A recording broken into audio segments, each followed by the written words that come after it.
प्यार भरा राधे राधे।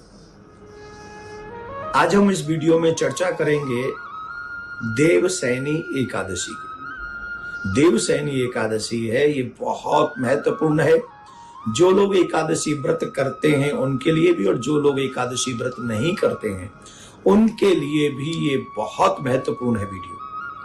आप लोगों के पास ये वीडियो जब भी पहुंचे, ज्यादा से ज्यादा सनातनियों को ये बात अवगत कराएं। सतयुग के समय की एक कथा है इस वीडियो में, जो हमें बताएगी देवसैनी एकादशी व्रत का महात्म क्या है।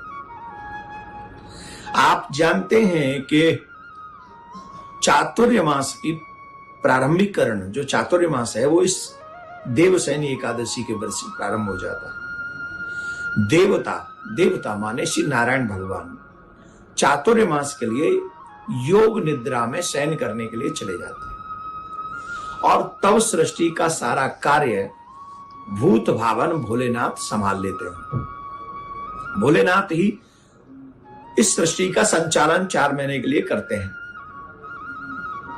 इस देवसैनी एकादशी के बाद हम कोई सनातनी अपने घर में शुभ कार्य नहीं करते। शुभ माने बहुत विशेष शुभ कार्य, जैसे नए घर में प्रवेश करना, शादी करवाना, मुंडन इत्यादि करवाना, ये जो शुभ कार्य हैं। बाकी के तो पूजा पाठ भजन इत्यादि सब बढ़िया चलता है, लेकिन जो बड़े बड़े जैसे विवाह कराना हो गया, मुंडन कराना हो गया और नए घर में प्रवेश करना हो गया, इन सब कार्यों पे 4 महीने के लिए प्रतिबंध है, रुक जाता है। वो ये कार्य 4 महीने नहीं करना है।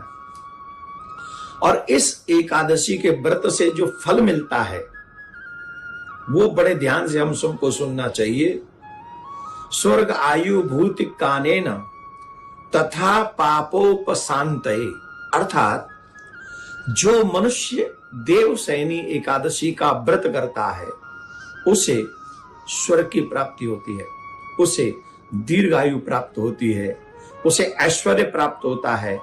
जो भी उसकी अभिलाषाएं हैं वो उसे प्राप्त हो जाती हैं, उसकी अभिलाषाएं पूर्ण होती हैं, और जितने भी पाप हैं उन सबको, वो सभी पाप जो है वो नष्ट हो जाते हैं। और जिसे कुछ नहीं चाहिए उसे मुमुक्षुणः, अर्थात उसे मोक्ष की प्राप्ति हो जाती है। इसकी कथा बड़ी सुंदर है। मन क्रम वचन से हमें यह व्रत करना चाहिए। प्रातः काल उठकर स्नान करें, स्नान के बाद सूर्य को जल देकर संकल्प लें। हो सके तो 10वीं की रात्रि से ही अन्न ग्रहण न करें, हो सके तो निर्जला रहें, निर्जला ना हो सके तो जल के साथ रहें या पेय पदार्थ के साथ रहें। असुविधा हो तो फल इत्यादि ग्रहण करें, फलाहार करें, एक समय ही करें। दूसरा,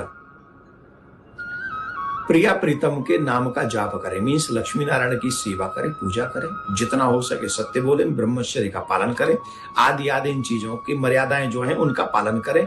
और एक बात, जो कथा है वो कथा जरूर सुननी चाहिए। सतयुग का समय था, उस समय एक राजा थे, बड़े धर्मनिष्ठ थे। उन राजा का नाम था मानधाता। अचानक से क्या हुआ कि मानधाता बड़े धार्मिक राजा थे, उनकी प्रजा बड़ी सुखी थी, बड़ा आनंद में थी। अचानक से क्या हुआ कि उनके राज्य में अकाल पड़ गया और कई सालों तक बारिश नहीं हुई। और बारिश नहीं हुई, ये तो शास्त्रों में ऐसा कहा जाता है कि जब राज्य में प्रजा दुखी हो तो इसका मतलब है कि राजा के पापों को भी प्रजा को भोगना पड़ता है।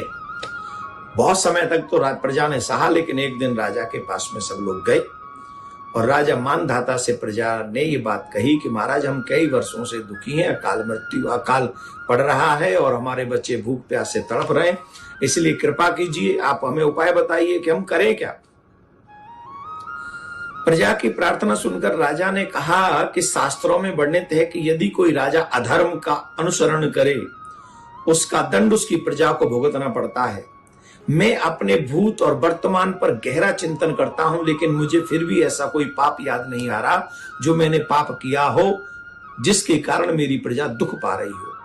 बहुत दुखी मन से प्रजा के कुछ लोगों को लेकर राजा मानधाता वन की ओर में गए, और वन में जब वो पहुंचे तो वहां पर एक ऋषि को उन्होंने देखा, वो ऋषि अंगिरा के आश्रम में पहुंचे और ऋषि अंगिरा को साष्टांग दंडवत किया। ऋषि ने पूछा, राजन क्यों दुखी हो, क्या परेशानी, क्या हो गया? तो राजा ने कहा, महाराज मेरी प्रजा दुखी है, अकाल पड़ रहा है, अन्न जल इत्यादि की अभाव हो गया है और इससे मैं बहुत दुखी हूं। तो अंगिरा ऋषि ने एक रीजन बताया कि ऐसा रीजन हुआ है। उस रीजन की चर्चा अभी हम नहीं करेंगे क्योंकि प्रसंग बड़ा हो जाएगा। लेकिन राजा से कहा, तुम इस रीजन को ऐसे मिटाओ। तो उन्होंने कहा, महाराज मैं करने में असमर्थ हूं। बोले, तो एक काम करो, जब तुम वो नहीं कर सकते हो तो हमारे कहने से एक काम करो। बोले, क्या करना है? बोले, तुम्हें देवसैनी एकादशी का व्रत करना है। मन क्रम वचन से जब देवसैनी एकादशी का व्रत तुम करोगे तो तुम्हारी मनोकामना पूर्ण होगी। और राजा ने ऋषि के बताए हुए मार्ग पर चलकर मन क्रम वचन से देवसैनी एकादशी का व्रत किया, द्वादशी के दिन पारायण किया और उनके इस व्रत से, प्रजा के इस व्रत से सभी लोग बड़े देवता प्रसन्न हुए, चकाचक वर्षा हुई, अन्न धन इत्यादि खूब चकाचक हो गया। और इस देवसैनी एकादशी के व्रत का फल उस समय सतयुग में भी प्राप्त हुआ। तो बताइए, सतयुग में जब एक व्रत का इतना बड़ा फल है तो कलयुग में तो इसका फल कई गुना ज्यादा बढ़ जाएगा।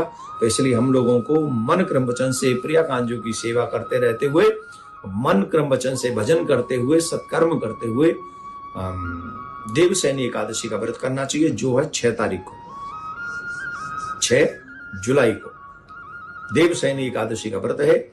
और 7 जुलाई को इसका पारायण होगा। और पारायण का समय हम आपको बता देते हैं, 5:34 से 8:44 तक। और कहीं कहीं सूर्य के उदय और उदय होने में थोड़ा बहुत समय का इधर उधर 2-4 मिनट हो सकती हैं। तो वो अपने सूर्योदय के हिसाब से आप लोग देख लें और भगवान का भजन करें, कीर्तन करें। वैसे रात्रि में जागरण करना चाहिए, फिर भी आपका जो मन हो खूब ज्यादा से भजन करें और प्रिया प्रीतम को मनाएं। मैं प्रिया कांजू से प्रार्थना